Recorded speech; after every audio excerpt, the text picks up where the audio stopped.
Mogg. Hello, I'm Brian Mogg, Golf Digest Top 50 instructor from America. You know, last month we talked about the grip. Not the funnest thing to talk about just because it's something that we all know we should do but don't really pay much attention.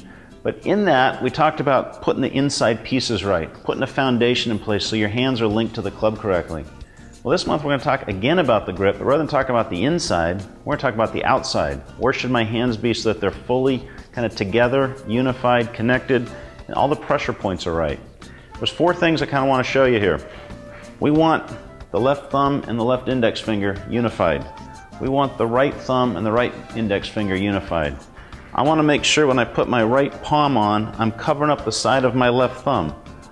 And I want to make sure that when I'm done, my hands are still fully unified on the club. Those are four checkpoints I want you to take a look at. Grab a tee.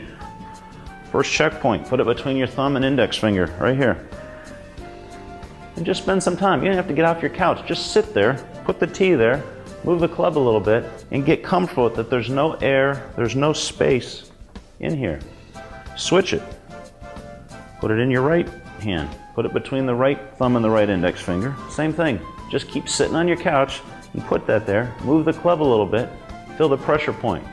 You really feel, I like that, I can really feel the club head into my middle index finger now. I can feel where the club is and the squareness of the face. Next, this is the hardest one.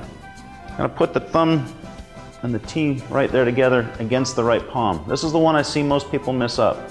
They don't always get this part of it right. And the end result being is the right hand sits on top. That's when slicing occurs. So you can see that the tee's in there, everything's in place, it's all ready set to go. And then last, when you're done, whether you use an overlap or an interlock grip, you're going to want to feel that when you're done, that tee is yet to come out. Too often I see golfers' hands come off the club when they're done. When that happens, just nothing good's going to occur. So by putting a tee there at the very end of my hands and then actually swinging, this one you have to get off your couch or maybe actually have to hit some balls, and that tee stays in, that'll give you feedback on whether your hands have stayed unified. So the key in all this, the outside of the grip, we're trying to get the pieces right. I want my hands to work as a team. I never want my right hand to take over, my left hand to dominate. I want to make my hands work so they can work with me, not against me. So run through these four checkpoints. It's a good way to learn about your game. It's a good way to feel the pressure in the right context. And you really just simply have to put a good foundation in your game if you're going to see your grip be a non-issue in your game.